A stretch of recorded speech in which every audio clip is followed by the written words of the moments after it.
We are back with Practice Underwater. This is quarantine edition. Who knows at this point? All these days are just blending together. We have a great interview today. George, I know you have a lot of thoughts on this one, so kick it off. It's we have gotten the criticism on the Shared Practices podcast for not having enough women on the show. And Practice Underwater, we pretty much take anybody who emails us. So this is not, if the mix of male female you've seen is pretty much the mix of who emails us. And this is our third female guest, I believe third, correct? Yeah, I believe so. And it's so striking to me how similar they all have been. It's, my mom is doing the DISC personality profile training. And so I've been looking at everything through this DISC lens, and they've all been very high D. And when you hear this guest over the next 2 weeks, she is super high D, very, dominant personality. I mean, she is aggressive. She is very successful. This is a guest. We don't have guests like this very often that have been out of school for like 15 years. This is a great interview. I think it's an interesting one. It's very different. We normally get the new doc who recently acquired the practice and is looking for, some different things to do. This one is totally different. And I want to call out all females here on the show. If you're listening, obviously I don't have that same, I'm a little bit more chill about my practice ownership than I think Matt and this guest have a lot in common. More chill ladies, invite you to be on Practice Underwater. I think it would be really nice to see somebody equally successful. I don't want everyone to think that the only way a female can be successful in dentistry is this personality type. I don't think that's the truth. And so I invite other females to come on the show. And I think this is a hell of a guest. She's kicking ass. Oh my gosh. This is a really great 2-part series. So this is me talking about Matt's episode, but I had so many thoughts. I couldn't even hold back. It's funny when I listen to these, I get so amped up and I get super excited, and I don't know why, but it just gets me moving. To me, it's very distinct the way she talks, and her level of energy is just out of this world. So this is a great interview. Yeah, I want to echo that. I think like what we're trying to get with Practice Underwater is like a mix of personality types and like years in dentistry, years on practice. I love that she's like been an owner for a while. This is her 6th year, and she got out of school in 2003. Like George said, we usually get that first year out of an ownership person. So it's nice to get a mix. So anyone who's got a unique story, we really encourage you to send a submission because we love the variety. We're calling out all the chill ladies out there. Get some feminine energy on here. We welcome it. Anyways, right. We'll get into the interview and we'll hear the rest of George's thoughts at the end. Okay, we're back with another real guest, fake name. This one is going by Gigi. How are you today? I'm doing fantastic. Thank you. That's good to hear. So we're taping this on March 31st. We're currently in our 2nd week of COVID partial shutdown. So I'm curious how you're handling both your staff and also how you are doing, how you're filling the hours, now that you guys are emergency only. I've been spending my time in the office. I still have paid childcare through an in-home nanny. So I've been coming in every day and just watching webinars and trying to clean up my AR and trying actually to use Practice by Numbers software a little bit better. Nice. And I'm actually going to likely switch my online platform I use for patient reminders and communication during this time because I found a great deal, but it also allows me to tie in more pieces like when I start marketing again, and when I start trying to reactivate patients that we've rescheduled, I'm switching to one with an easier platform for the patients that have not been rescheduled. We're switching them to an ASAP list. So we can then do quick blast outs whenever it is we have the hygiene back up again.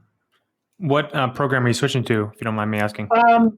My marketing guy used to work for RevenueWell, so it would be RevenueWell because he's very adept at getting what he does to sync up with our RevenueWell's link to Dentrix. And also they have a new virtual consult platform that's free right now. So that Nice. ties into your software. So if you have a new patient make an appointment through the standard process, you can then virtual consult with them and treatment plan back into your own software. So it's kind of a nice feature. Yeah, I mean, that's perfect for a time like this. I'm getting more emails about teledentistry than I ever have. Who knew that was even a thing? I know, I know. I'm not sure how I would monetize that, but it'll be nice to at least have the option. Sure. Wild times we're living in. So give our audience kind of a background about you and how you found this practice you're currently the owner in. Yeah. Okay. So, um, in I got out of dental school in 2003, and my goal was to be the happy associate slash partner in a practice. So I was an associate at one practice for a couple of years, a fee for service practice. I don't mind telling you, I'm in San Diego, a highly competitive area. So I was in a very wealthy area of La Jolla. Uh, didn't really suit me. It was a one doctor practice anyway.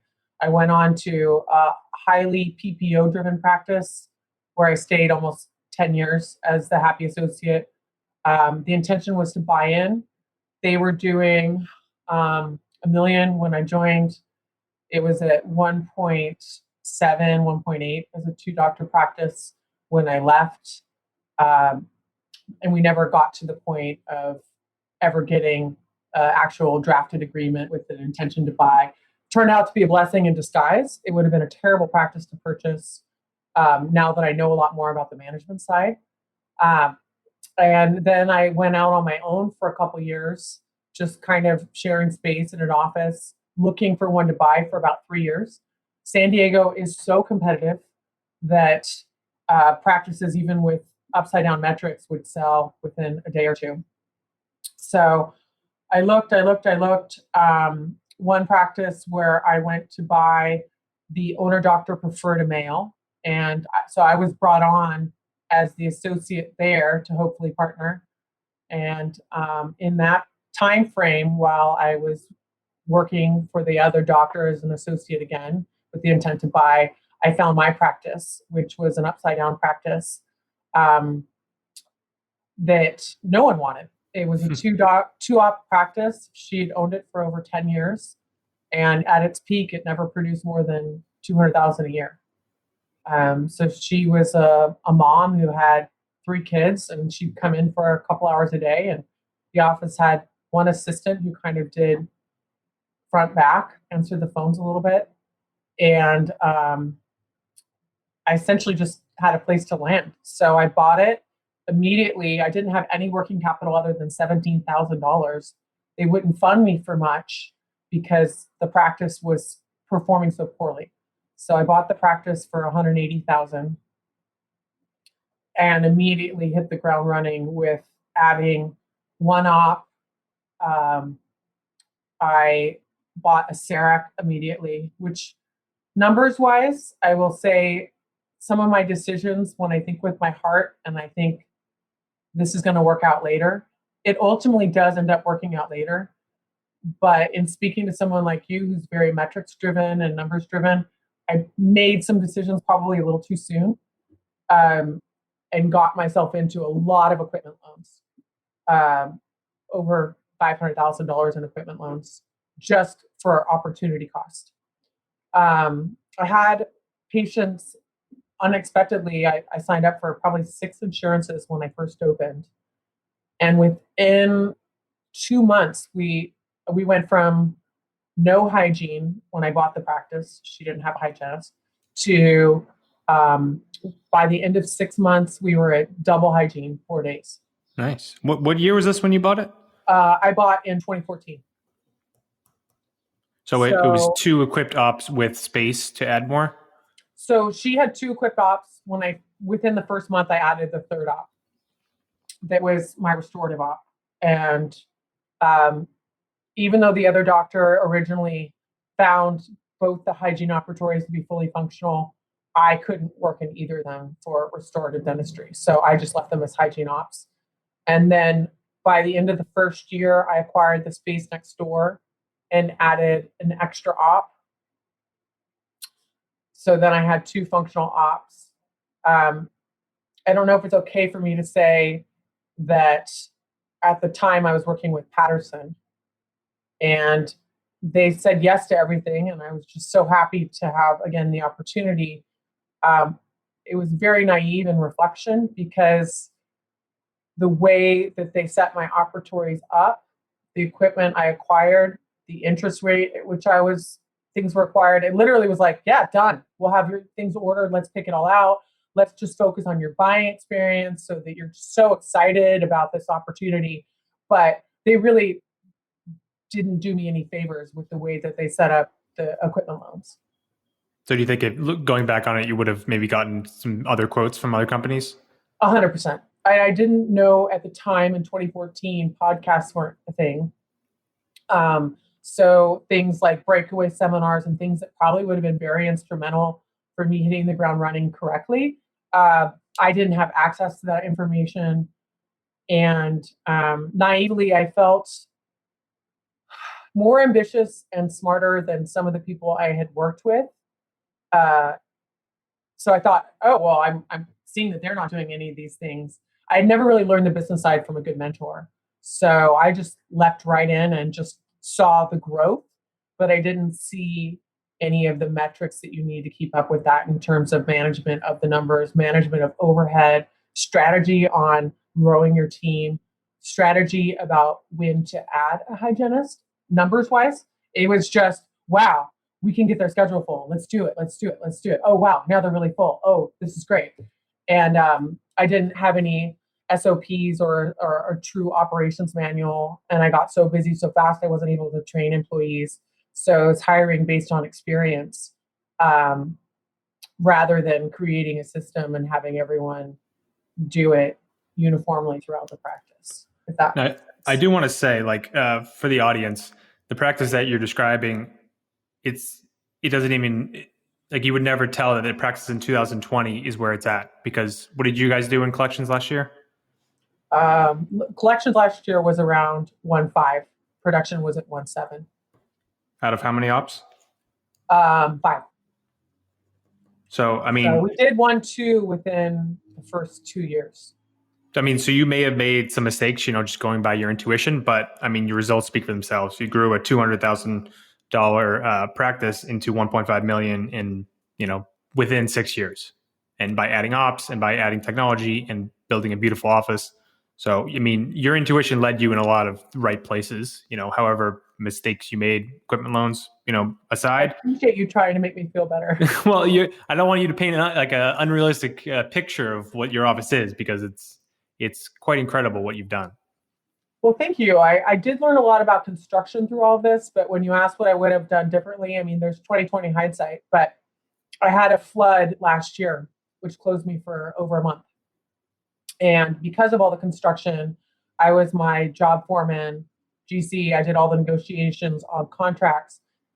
And what I saw when I redid the office space using like custom cabinet makers and knowing of different vendors now and how to negotiate, I think I could have saved myself at least $60,000 on each operatory with how I could have plumbed it and set it up. So what would you say to someone who's maybe looking to either expand their office or in the startup phase? Like how would you take the knowledge you've learned to give them some pearls? I definitely would shop vendors. Now with Facebook being a thing, I mean, for instance, on this COVID crisis, I'm on it hours a day just reading people's responses about how they're managing things. But I found the forums really useful on people discussing lease negotiation, discussing, because my lease is it's not great. Discussing different contracts that you would have with the general contractor. I had the opportunity in my building versus some of my friends who their tenant improvement clauses said they had to use a dental certified construction company like Utgart, where the markup is again at more than 50 to 100% higher than what I was able to do working with local vendors. But definitely putting it in the forums about, is this normal? Is this right? Would you pay this? Is this a good interest rate? Because people will feed back to you a lot of suggestions on how to get, for instance, better pricing on my equipment loans than I got. And I definitely will say that the markup that I paid, I I'm still upset about with how I could have gone about it differently. Once I had to rebuild the ops, and I ended up with a nicer product or something as superior for less than half the cost. It's So amazing when you add the word dental to any kind of service and what the markup is on that. Like you yeah, said, same with using weddings. just If you a want to go to a general party, have a contractor. party. You want to have a Yeah, wedding, it's going to be right. everything costs 10 times more. So I think just being aware of that. There were some changes I made to a lot of people compliment me on my office design, and some of my like custom cabinets are from IKEA in the front. Um, some people are choosing to do stuff like that in the operatories. I personally went with ADEC. I liked the name and the longevity of how long their products last. But the custom cabinet maker that I found through some of the local vendors here was amazing. And all day long, I would have done that instead. So, Yeah, for sure. I mean, the result is beautiful. Like the office is just immaculate. It's the website really shows it off. It's gorgeous. So you guys did a great job with it. oh, thank you. So tell us a bit more about where your office is now, kind of staff wise, numbers wise, and um, Well, eventually getting to what you want to get out of this call. yeah. Well, what I wanted to get from you is I signed up for Practice by Numbers. We were with Dental Intel for at least a year. I always wanted something in a dashboard format, and to be able to glance at my metrics. I wanted something that was readable if I wanted to on an iPhone or from my laptop at home, so I could find a way to have more daily check-ins. Where I would say the business got away from me was I had a bookkeeper slash accountant. I really just trusted. I let her do my payroll. I was so busy doing dentistry that I wasn't watching my AR. I wasn't watching how long claims were waiting to get paid. Um, and I will say I made the mistake that a lot of people made is I just started adding roles. So this is my bookkeeper. This is my accountant. This is my insurance coordinator. And now she's going to chase my AR. And now I have a treatment coordinator, and I have an insurance coordinator, and I have a scheduling coordinator, and I'm going to have someone help as a recare coordinator. And then I'm going to keep my hygienist schedule full. It just started to get a little out of control and back to where I did things wrong, that I wasn't able to check in. Like even on Dental Intel, I had several team members that weren't filling in any of their dashboards for the percent of treatment being scheduled.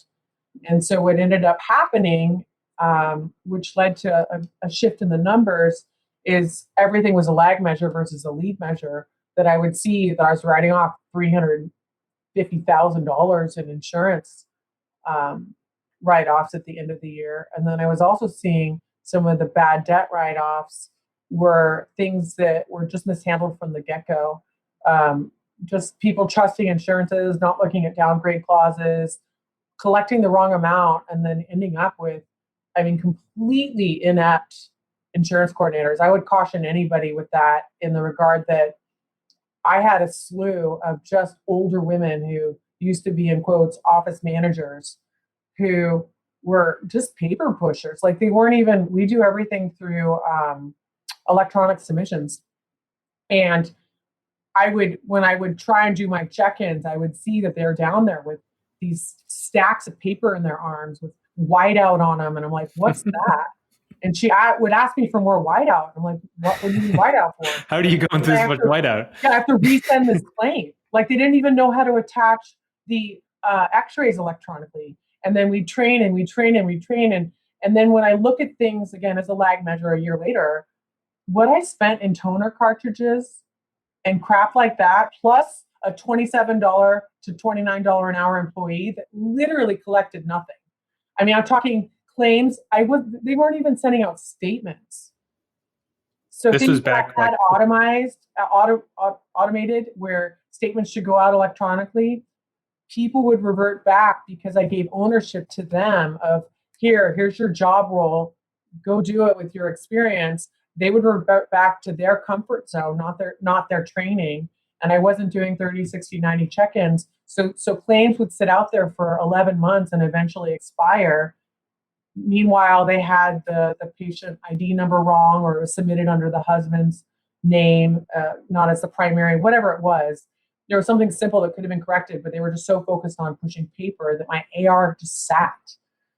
And so that was a fault of my own, that I wasn't able to manage them and get it under control. And it led to hundreds of thousands in write-offs that I felt like at the end of, I would say year 3, we should be celebrating. I think we were at 1.6 then, and then year 4 was 1.8. I'm like, I just worked for free essentially. Do you think this was a breakdown in like hiring the wrong people, or is it just like your training and your accountability structures that kind of went awry? Both. Yeah. And I will say it's because I didn't understand the role. I admire people who say in some of these startup forums, they do every insurance claim submission themselves. They do every single thing. That's not me. I don't think that's my best and highest to sit and submit insurance claims. But the flip side of that is to be able to audit and check in and say to someone you're ineffective in your job role. It would have saved me quite a bit of headaches. And again, you get so busy doing the dentistry, I wasn't giving myself admin time, and I don't think I was clear on the job role either, where I would sit down enough and really walk them through. Again, at 30 days from now, if we meet on this and you're still doing this, you're not going to be here. Yeah, I mean, that's a really important thing, because I get a lot of dentists fall in that pitfall of they're busy doing dentistry and they think everything's well, and then they haven't checked in and worked on the business, done the admin stuff. And maybe when they do, or when they sign up with PBN, they kind of realize, whoa, like my house is totally out of order and I had no idea. And it's an easy kind of thing to get into. Before we get back to the episode, I wanted to take a minute and thank Practice by Numbers. Without their help in allowing us to set up the shared practices dashboard, a lot of what we do on Practice Underwater wouldn't be possible. I want to take a minute and highlight a clip from the episode that we did with Rohit, where we highlighted some of the metrics that really matter most. One of my pet peeves that I want to share is that when you talk to some of the providers that are really successful out there, that have been in practice for 20, 30 years, and they roll your eyes when you say you're going to manage by numbers and this and that, they have successful practices, they have built them, and they have something right they have done. And when they tell you the only thing you need to look at is your bank account, it's absolutely incorrect. Okay? It pisses me off every time I look at that and I see that comment on the Facebook group, because success is not happenstance. It just doesn't happen. It's kind of baffling. It's an everyday kind of thing where you're striving to improve, you're striving to tighten your systems, you're striving to know your practice better, and just to get in that kind of complacent mode is easy. I can see how it happens, because you're so in the wheel and you get overwhelmed with things that this isn't something you want to think about a lot of times. But it really is so important that people focus on this kind of thing. I hope you guys enjoyed that clip.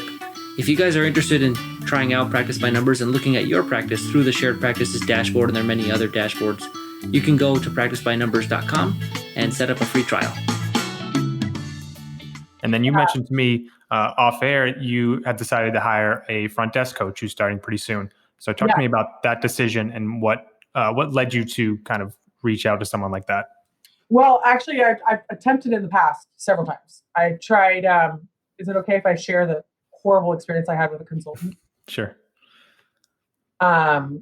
So Next Level Practice was horrendous for me. I'm a very referral-based person, so another doctor I knew was using them. I read $1 Million Dentistry. I'm like, sweet, this is amazing. Spent hours with the accountant putting together the reports, and I was hoping that we would dive into profit and loss statements. And at that point, I was 3 years in, it was $53,000, and I wanted to get a hold on the metrics. They're the ones who started Dental Intel. And I will say I terminated after 6 months. We never, after the initial numbers and the initial selling call when you meet with Gary Katie, we never once got back to talking about it, ever, in 6 months. Wow. Everything was about having the team read the book. Let's have an office meeting remote where let everyone, tell yourself something funny about yourself that none of your team members know. And what ended up happening is the accountability would lead back on me on why are the dashboards being filled out? Why not this? Where's my operating system on this? How am I going to get them to do that? I could never get any coaching on the metrics. So terminated the contract, and then waited another maybe 6 months and tried hiring someone else recommended. And it was kind of the same thing. I mean, 6 months in, we never went over a profit and loss statement. So I just started trying to learn things on my own, like through podcasts and whatnot, and discovered someone finally through a very good friend who is actually a reputable person who seems to do very well with systems and coaching people individually. I also took over the hiring last year, and I think that was really instrumental into putting people in the right roles in the right seats. Um, you know, I too bought into the whole it's so tough to hire out there and hired people either on personality or what their resume said. And I ended up with an embezzler, a ton of people who just didn't know their ass from their elbow. Like it's amazing people can have 15 years in dentistry and not be able to present a treatment plan, not be able to go over finances, not be able to audit a ledger, not feel comfortable collecting a past due balance when they're in for their cleaning. I mean, that went on and on and on. And that was an area where I could see the hemorrhage. And up until the past year, I didn't know how to control it because it just kept happening, no matter who we changed into that seat. So it led to, that's one of the reasons I want to reach out to someone like you is where does that start? Does it start with me as the leader? How do I create a clear system? How do I do these daily check-ins so that now I know moving forward things are done correctly as a lead measure versus waiting until there's a crisis mode or we just write off the balance as bad debt when in fact it just could have been collected with the right person 10 months prior. Yeah. It's almost like you've lived like 10 dental, like you've gone through it all. You embezzled, flood, staff members changing. An open book on my failures. Another big mistake I made, was, again, I'm not an accountant. Even trying to fill out these emergency SBA loans, I'm like, what's the cost of goods sold? What number do I put in this box? Like I have my numbers up. I trusted her. I met her through a networking group. And oh my God, I told you I overspent on equipment loans, but she put in a depreciation schedule that was so unfavorable for me that essentially I got a $20,000 return in year one that I was like, oh my God, I got money back. This is amazing. But she completely didn't set it up so that when I was profitable in year 2, 3, that I would be getting returns on that depreciation schedule. So she front loaded all of it so that when I did become profitable, I was taking too many tax hits. There was nothing to compensate for the losses, so that true expenses, money going out, I wasn't getting credit for with the IRS. So it led to really decreased profit for what numbers I was putting up. Yeah, that's a key point. That's a mistake and pitfall I made. They depreciated my whole office purchase the first year I bought it, and my financial advisor has now told me that has cost me probably $5,000 to $6,000 a year versus the approach where you can spread it out over whatever it is, 7 years. That's a key thing to think about if you're buying an office. Like how is the accountant planning on depreciating your purchase and everything? 100%. And just even the financial solvency of some of the purchases I made. Like when Invisalign wasn't working with the CEREC, I'm like, all right, I'll just get an iTero. Only 30 grand. And there was no one in my way saying your numbers don't support this right now, hold off. My accountant now wouldn't let me do anything like that. He'd be like, you need to hold off on this. This is where you need to dive in on that. And then when I did finally dive into my overhead again myself, trying to get down my supply costs, that's when I had to part ways with some of the reps that I found were totally taking advantage of me. And it's unfortunate because I did try and negotiate with them, and they were like, go through yourself. And so I just was like, okay, thanks, bye. And I found other vendors or reps that were, I was paying, I'm going to give you an example. But when I finally checked in, I will say I did not look at anything. Ordering, we got Sarah, every color, D2, LT. I had rows. You never know when you're going to need it. I still have my BL4 block from 4 years ago. I'm waiting for the person with the one really white toilet bowl. They're definitely out there. They're somewhere. Yeah. So didn't pay attention to any of that. When I finally looked, and this is again, not until year 3, almost 4, I was paying $13.65 per Cavicide wipe through Patterson. Yeah, I mean this is speaking right to my bias because I actively avoid any companies with reps. I will just do everything I can to avoid that. I use Blue Sky Bio. I use Dentira for supplies. Like, I don't really like reps coming in, even the ones I do have. Yes, and when I think of like the starvation mode of the early parts where you're just completely stressed about making payroll, that I was wasting at least 30 grand a year on supplies.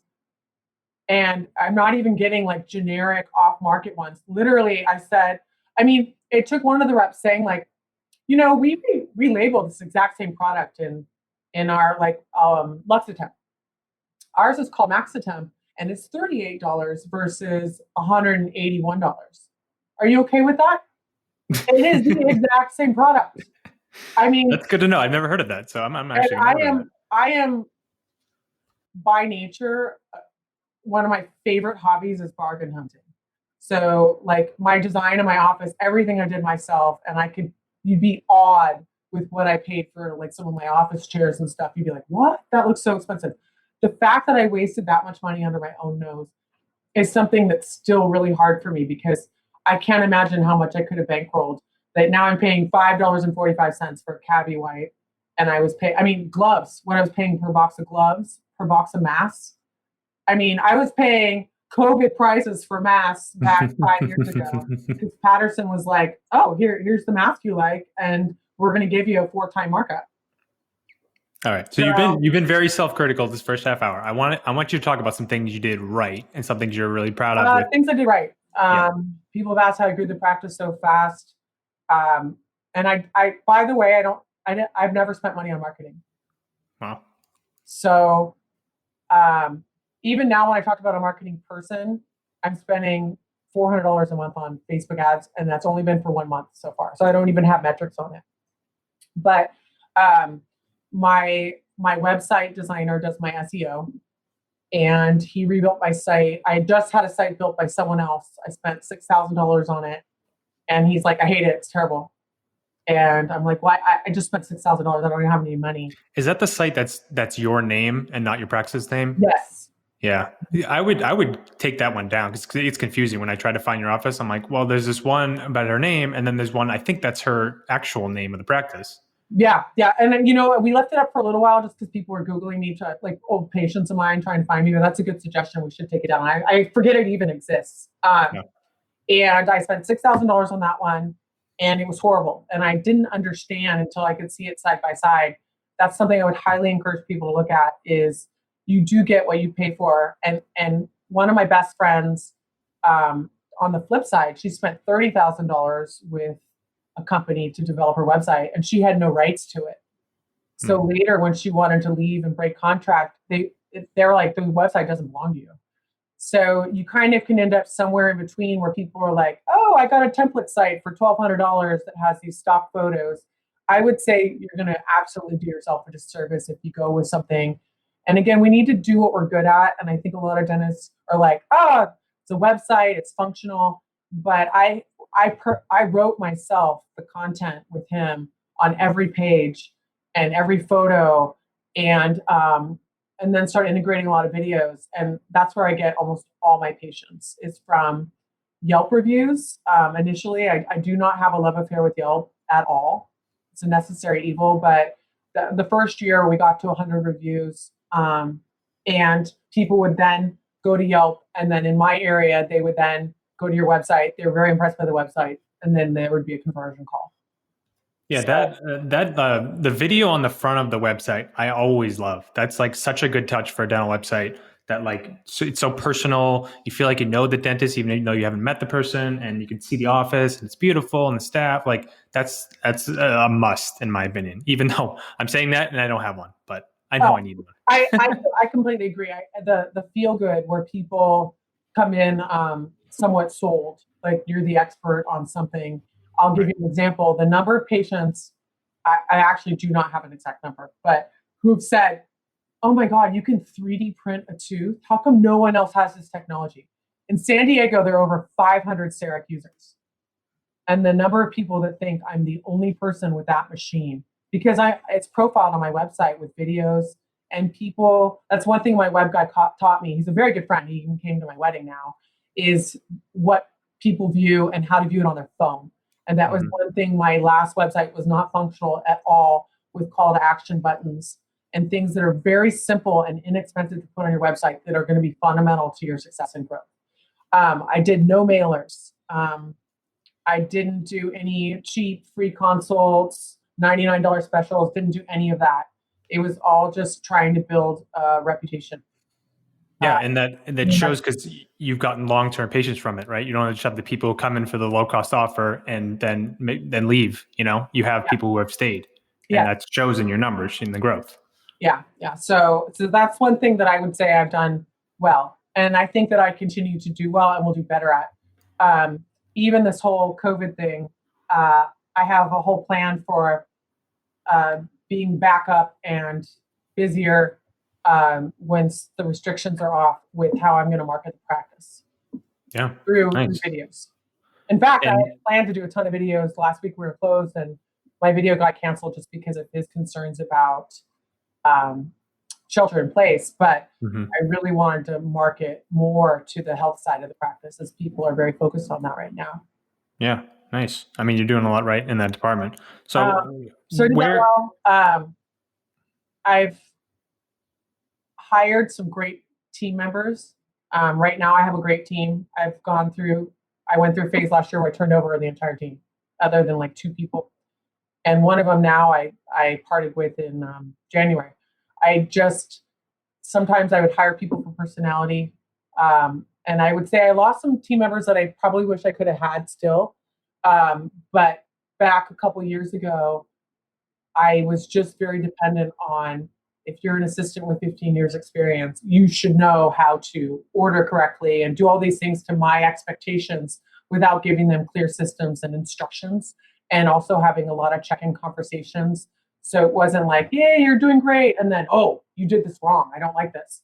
So I think I did lose some good team members based on a toxic culture that was created a couple years ago. And I would say we're on the upside of that now. And now I just get to fire everyone because of COVID. So it's great. It's perfect. Well, you're already so practicing it. It's just like another, another month. Right. I would seriously, that was one thing I thought of, like, oh, great, I finally have the dream team and I'm going to lay everyone off. And hope that they return. Right. No, I mean, I think that's a fallacy though. Like you see a resume, oh, they've been in the industry for a while. They've been an office manager for 10 years. They're going to know how to do everything. And like, clearly they've been in this role. They haven't been fired, but that's just not the case. I wasted a lot of money on that and time. After I turned the team over, the number of hires I had that I spent month or 2 months training, and then you'd start all over again. I'm like, this is the wrong person. They do not know how to do this job. They're not going to change. This is who they are. They want to be PPO driven, paper pusher. This is all they want to talk about is insurance and not the quality of experience. And so I wasted a lot of time, energy, and resources. I mean, turnover is very expensive to a practice. So I would say that was the costliest thing to my team last year was turnover. Yeah. I mean, just not just the cost, but also like the patients having the feeling that they always see someone new when they come in there, and that continuity is kind of broken. Yeah. I have kept both my hygienists for 5 years. So there was no turnover there. So that was helpful. Again, all the familiar faces, but you're absolutely right. I did lose a lot of patients, I'm sure, because of that. And also because we had so many bad front desks in the interim. I'm starting phone call recording. Well, it's supposed to have started already, but the phones aren't ringing. So, but having the call conversion, I know in that phase was very, very low. Because of the phone calls I witnessed where I'm like, oh my God, I cannot believe what that person just said or how they're handling my patients, when that's not how they've been trained. That's not how we talk here. So again, I went through a lot. That's a key point, having like some kind of oversight over how, especially new patient calls, how they're handled, whether that be, I assume your front desk coach will probably play a role in that now, or maybe randomly auditing a call or two. So it's like a training moment, so you can get them to improve and, kind of get things the way you want them. Yeah. And then talk us through, before we kind of go into the metrics, your vision for this practice, say a year, 5 years out, and the steps you have to take to get there. Well, my vision started 2 years ago when I discovered that I was drowning in being really busy but not productive. High overhead. And I treat every patient the same, but you're like, I'm getting $91 for this billing and it's taking me over an hour. There's no way I should be turning down a fee-for-service patient or even an insurance with a better reimbursement to get $91 for this. And then I had a team at the time that was filling my schedule with that low-hanging fruit. Those are the patients that are easy to schedule because their copayment's so little. So I had, I wouldn't say an epiphany. My goal at that time for 2 years ago was to go be out of network with every insurance. So I started that process, but again, having the wrong team members to support it when they don't know how to do out of network conversions on the payment tables, they don't know how to collect up front. And even with training, again, that's why I was turning people over. They weren't doing it. And then they would estimate wrong and then not collect on the back end. So we just had this money sitting out there, which again, I'm paying all the lab bills, you're paying the team, you're paying this high overhead, and the money's not coming back to you for at least the insurance reimbursement portion. It was very costly to the practice and very, very, it really hindered the growth in that past year and a half. And then I had the flood and then I had embezzlement. So I never felt like I was able to come up for air and get back to my vision. So to answer your question, my vision would be initially, it was to maybe bring on an associate. It's now changed. I have an endodontist that comes in. She's completely fee for service. She does laser endodontics. So it's something that people are willing to pay a little more for. So I'm going to try and build that side of the practice. And then I want to bring in a surgeon. And then I was going to add more surgical procedures through my training in the next year also. And I added a cone beam at the end of last year. That was a big part of me being able to have specialists come into the office. Obviously I don't want anyone doing implants without a cone beam. It's much easier to treatment plan a new patient and show them failing endos and stuff with a cone beam. So again, I had to get another space. I got the spa next door, and I added a cone beam suite in a private office for myself. So where do you see yourself like falling as far as like the days you work, the days the specialists work? Like, what is your kind of ideal week schedule for yourself? My week would be to get myself down to 3.5 days. I love dentistry. I love being here. So it doesn't exhaust me. Management exhausts me, but dentistry doesn't exhaust me. So even a solid 4 days with the actual real day off or something to that nature where I had the specialist here on one or two of the other days, or working single column and not having to do all these double hygiene checks on top of work where I'm running around like a nut would be nice. So to slow down my style of practice and then have the specialist supplement the days or the extra chair.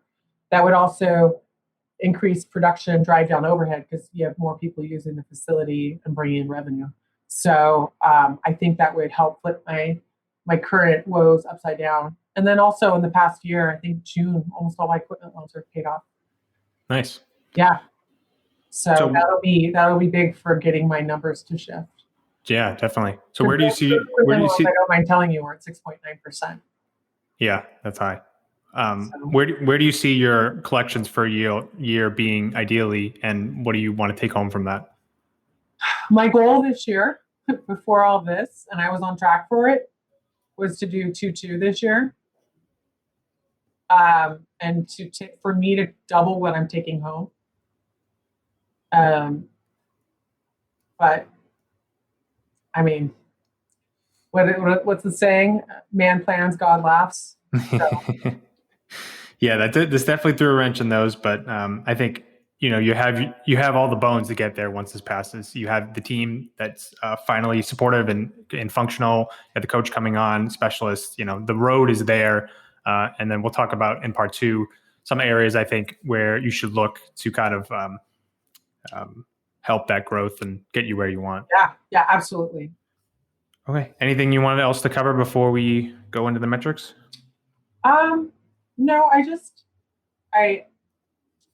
you're such a likable person. I really enjoy talking to you. You can thank be you. my new therapist. But what I like about our conversation is just for everyone to know how supportive we should be of each other. I think this crisis has brought it to light in terms of how we're all like, it's okay, we'll all get back on our feet. But that's true for anyone who has a startup or a practice that is upside down, is that there is a light at the end of the tunnel, but there's just, at times it just feels like one obstacle after the other where you're like, can I get a break? Like, I'm a good person, I'm a good doctor. When is my windfall? Like, when do I get like the cash and the comfort? And then we look at some of our peers that are doing things so well, and I'm trying to model aspects of their practice.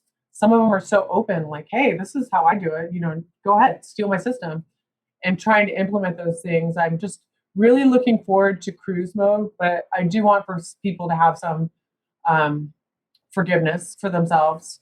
But you do have to stay hungry. I mean, the doctors that I said I wanted to partner with were all asleep at the wheel. I mean, they weren't looking at their numbers. They weren't looking at anything. They'd come in, put on their white coat, put their briefcase down, and they just did their little crown prep with Impergum, and everything was exactly the same as it had been for 30 years. And their practices had no growth potential, and I don't think they're going to be strong practices that can be resilient in a time like this also. And I am looking forward to having some of the things I've worked really hard on manifest. Yeah, I'm with you. I think in times like these is when the strong business-minded leaders really rise to the top, more so than when everything's good, really, and are able to not just weather this, storm, but come out even better on the other side. Yes, yeah. And that's one thing I'm hoping for myself. Absolutely. Well, I see it for you. All right. Well, so we'll pause here, and then we'll see you guys next week as we go into Gigi's numbers. Okay, hope you guys enjoyed part 1 with Gigi. I know I certainly had a blast interviewing this person. She is such a firecracker, and just like George, I got super excited talking to her. I talked to her an hour before I even interviewed with her, and she's just such a pleasure to talk to. So George, I know you had a couple thoughts. Well, I want to make a quick comment about I think when you have successful people on the show, I always like to pick apart their personalities for our audience a little bit and highlight some of the things that I think make them have made them successful in my mind. And her ability to be so critical of herself, almost to a fault, I would say maybe to a fault, but that is her unique ability of just go, go, go, never stop. The amount of energy she has is just insane. If this is, I'm a big NBA fan. This is like Russell Westbrook as a dentist. I mean, she just has like this relentless amount of energy, and it just doesn't stop. And that, for somebody who's self-proclaimed lazy, it's like, in a lot of ways, we seem very opposite. And I think I couldn't relate less to her, to be honest. I felt like she is the polar opposite of who I am as a dentist. But we have this thing in common where we both delegate quite a bit. And I thought that was interesting. It was very interesting for me to see her delegation style. It was very different than mine. I almost felt like it was weird. The stuff that she chose to delegate and the stuff that she chose to do herself, to me, felt very unusual. Like design the whole office myself, pick out all my own furniture, do stuff I would consider, a little bit of minutia, like ordering cavi wipes and like all that stuff by herself. But then, like important practice processes, just totally hand them off and not really oversee them. And so I thought that was kind of an interesting juxtaposition of things. But I think the important thing that was mentioned in that whole conversation was, with delegation, there needs to be some type of method of oversight and auditing of the process. And so for us, we do that through metrics, where I can look at, we talk about in part 2, but her AR days, I could look at that and I could see clearly what's going on with AR in my practice. So I don't have to get involved. But I thought that was a very interesting thing for me that I picked up on was, as somebody who delegates a lot, the things she chose to and the things she did not choose to delegate. But I did that all that aside, I really think the big takeaway was her patient flow. I mean, wow. The fact that she could go from I mean, I feel like that's a missing piece of this whole thing of where is she getting all the people from? Two hygienists in that quick of time. What is? Do you have an answer for me, Matt? I feel like I don't. So this didn't come out in the interview in part one or part two. She explained to me off air that she's in an area of San Diego, as she mentioned, which for whatever reason, there's not allowed to be dentists around her. She's in a certain area where either in her lease or something. I didn't quite understand why, but she is in kind of like an isolated little sect of San Diego, which definitely helps with her patient acquisition. But I think there's a lot like of attractive aspects of her office to a patient, right? That like technology, beautiful, clean office, very, attractive woman at the helm, and really focuses on that patient experience, which I think, leads to that internal referral, which leads to not having to put any marketing, which she really isn't other than, some minimal Facebook ads. Yeah, I think honestly that whole patient flow, the fact that she can drum up enough patient flow to really sustain that two hygienists that early in from such a small practice is to me the most incredible thing, and that's the area where I have the most questions. But I think we have to carry on all marketing discussions with that quote you just said: "An attractive woman at the helm." I come on, Matt. Like that's not a marketing conversation. Of course, So it's marketing. When I hired an associate, I had hired an attractive female and made sure I put her on all the marketing things. Oh gosh, we're moving right along. So I did want to say this point though. There's two ways of handling the excess patient flow problem, and it is a problem, and she has it. And I choose the group practice route where you add the associate, you add more and more hygienists, and she has very clearly, and for her personality type, it is a perfect fit of a solo. I mean, her with an associate would not go well. I mean, she would go through quite a few. I don't think that would be a very good situation. She seems identified that, and for her, you have this excess patient flow problem as a solo, and then you start going out of network, you start raising fees, you start, dialing in your procedure mix, and that's the way for the solo to grow their office, even though they still need that excess patient flow because it gives them the freedom and the ability to not be dependent on an insurance company or whatever because they have excess patient flow. So that to me, I think is a takeaway from this episode is this is the other route that's not as talked about on the show is, and for me, and we'll talk about it more in part two, but building that super duper office. I mean, so Matt, we had some discussion about her 2.2 as a solo. I wanted to kind of, because for me 2.2 as a solo is, I mean, incredible. And she said on pace for last year she did 1.4. Where is that 2.2 coming from? I'm not quite sure. She did 135 in February. She did 157 in January. So those numbers are projecting definitely short of that.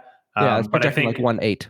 Right. I think she was also incorporating the specialist she's bringing on, the endodontist and the surgeon, that would bump up production even more. That would get her close to that 2.2. I think that's where she's getting the number. Okay, but she's at least sniffing 2. Yeah. Which sure. As a solo, I almost feel like as a solo 2 is sort of, it's really hard to go past 2. I mean, wow. As a solo, that's tough. So, kudos to her. Hats off. She has really built quite the practice, and really from, worse than scratch, really. I mean, taking over such a tiny office with 2 ops. I mean, I'd almost rather do a startup at that point. No, I really like how she was like, she's been through a lot. So I think it's like an opportunity to learn a lot from her mistakes and her triumphs. Like she, was burned by Patterson, in her build out. She was spending way too much on supplies. She was going through employees who weren't doing what she wanted. Like it's a lot of, she went through like a whole gamut of stuff in her 6 years. And if you're wondering why we're not talking about her staff situation, that's definitely the part 2 outro. I mean, she'll talk about it more in the next part. And I think that deserves a whole outro dedicated to the whole leadership staffing situation. So we're definitely going to talk about that next week. Yeah, because we've seen this with one of our other female guests, Dr. Sarah, who did the same thing, kind of just ran through staff in a quick time. Well, and Jane, all 3 of the Jane. very strong female guests have all had the high staff turnover. And not because they're female. Right. Because Matt, I think, and I'm kind of calling you out on air, but you and her have super similar personality types. Yeah. And I mean, I've run through staff just like she has. Yeah. So, I mean, I think it has more to do with the personality type than it does the gender. It just all of our females have happened to have that same personality type. Yeah, and it's I mean, for me it was breakdown in leadership for sure leading to that. I mean, some of it was not having the right people on the bus, but definitely how I approached it led to that. And I think she had a similar result, due to her leadership failures in that realm. Yeah, and I don't want to talk too much about her team because I definitely think that's definitely a great outro next week. I think I said definitely like 2 times in a row there. So let's just wrap this up. Matt, do you have anything else to add before we close? No, we'll close there, and we'll pick up with a good discussion next week. All right, we'll see you guys next week on Practice Underwater. Thanks for listening to another episode of Practice Underwater. We'll see you guys next week. If you're interested in one-on-one coaching with either Dr. George Hariri or Dr. Matt Garino, our contact emails are in the show notes. And if you're interested in being on Practice Underwater as a guest, where we can look at your practice anonymously, you can go ahead and contact the email in the show notes and follow those directions to get on the show. Thanks, and we'll see you guys next week on Practice Underwater.